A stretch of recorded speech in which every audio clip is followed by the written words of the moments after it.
Major roads have been blocked off in the Philippine capital as thousands of protesters make their feelings felt. Frustrations have been steadily rising as a series of corruption scandals and other political upsets continue to break public trust in the government. Demonstrators were seen clashing with riot police attempting to disperse the crowds. The rally was sparked by the impending graft charges against Senator Rodante Marcoleta. He's a staunch defender of the recently impeached Vice President Sara Duterte. Protesters have accused authorities of using legal cases to weaken the opposition ahead of her upcoming Senate trial. It all comes amid a broader crackdown on figures linked to former Philippine President Rodrigo Duterte. Another lawmaker supporting him is currently in hiding after his arrest warrant was issued by the International Criminal Court. A reminder, that's the same institution which is holding former leader Duterte in custody. Well, we can cross live now to the senator in question, Mr. Rodante Marcoleta. Thank you, sir, for your time today. The government has accused you of accepting what it calls illegal campaign donations. What is your response to that charge? That's a fabricated charge. That is not true, because these are campaign donations allowed by our COMELEC or election laws. As a matter of fact, I'm allowed to accept a maximum of 5.5 million US dollars. Why do you think this case has targeted you in particular? Because I am serious in being able to unearth the biggest corruption scandal in this country associated with our flood control projects. I used to hold the chairmanship of a Blue Room committee in the Senate, and I was tasked to do just that. And because there are so many culprits behind this scandal, they will do everything possible to stop me from succeeding in investigating this massive looting of our national treasury. And it appears even people who aren't necessarily supporters of yours are pointing out that. They're saying, why is an official who is trying to discover corruption and graft in the country, why is he himself suddenly being targeted? Precisely. That is the point that we are trying to address. As I have told you, this is a fabricated charge. It is not even within the meaning and parameters of our plunder law. Our plunder law is about amassing ill-gotten wealth. It's a serious crime. It is not about, getting election financial supports from friends. This is not contemplated in our plunder law. That is why I am quite sure that this particular charge, if they will pursue it, will be junked by the court in due time. Can I ask you, do you feel as if in any way you could have been clearer with those donations, that maybe that would have cleared up the dispute before it happened? I did not get the question right. In terms of the donations that you said you received before being in the position in question, do you feel you could have been clearer making that public what you received? Yes, that is being transparent, because under the law, I received those amounts before the campaign and election period. That is why I treated them as donations. And my donors even paid the donor's tax. And these are all legal. And these were all reported. The impeachment trial of Vice President Sara Duterte is set to begin in less than a week's time. Do you feel that these charges, the timing is related to that? It is.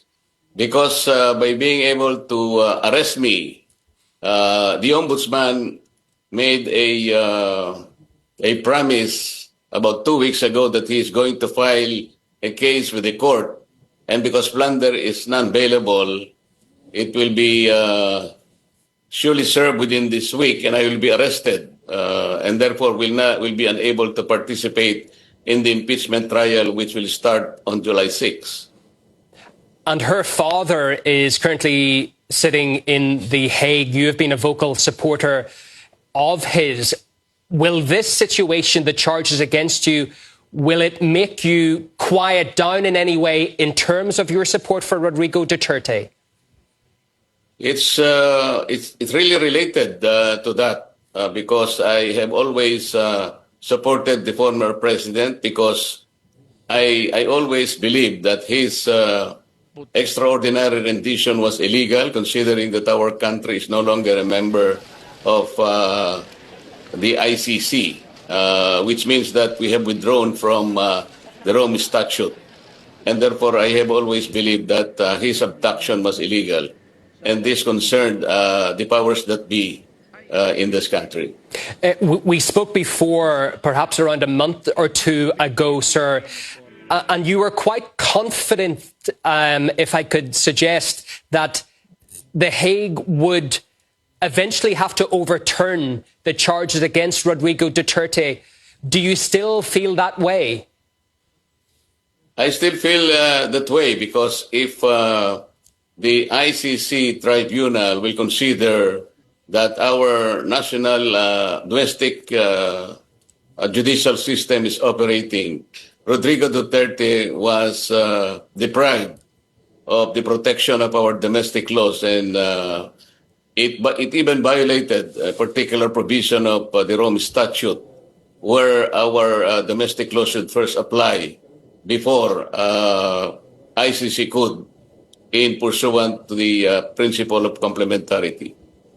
The scenes we're seeing right now in Manila with roads blocked and people coming out in a strong show of support for you and the charges against you in opposition to that, do you feel that could gather speed? Is that going to get bigger if this continues?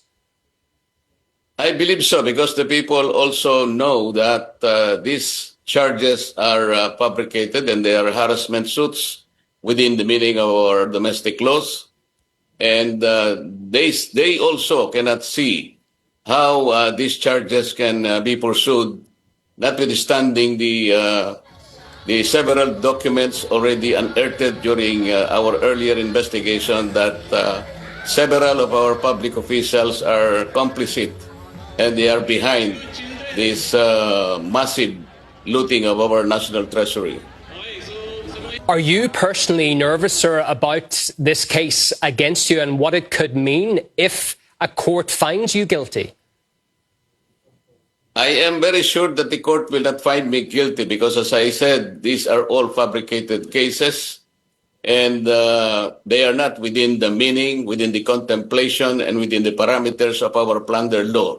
They are private funds, and they have nothing to do with ill-gotten wealth. They have nothing to do with public funds, with public project or public contracts, to which I am not responsible. Why is the ICC still trying, therefore, to extend its jurisdiction to the Philippines after Manila withdrew from the court last decade? Good question. I don't know why they're insisting on that. They know the Rome Statute. They know the principle of complementarity. They know that our domestic legal system is functioning. Even our prosecutorial service is functioning. They should have first ascertained that these services are not functioning before they can meddle into the domestic affairs of the Philippines.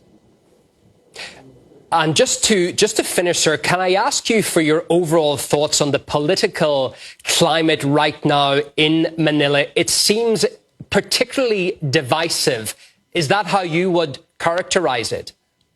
Yes, because the people would like to know the real culprits. They wanted to make these people accountable. in this largest scandal that has transpired in our country, and it seems that the powers that be are not serious in looking into this problem. That is why the people are anxious, the people are angry, and the people are quite expecting too much from this government. But it seems that governance is not really operating in this country. Well, there certainly does appear to be a very strong show of support for you and that case. Thank you so much for coming on the programme and sharing your view with us, Mr. Rodante Marcoleta, Philippine Senator. Thank you, Yunan. Thank you very much. Second time. Thank you.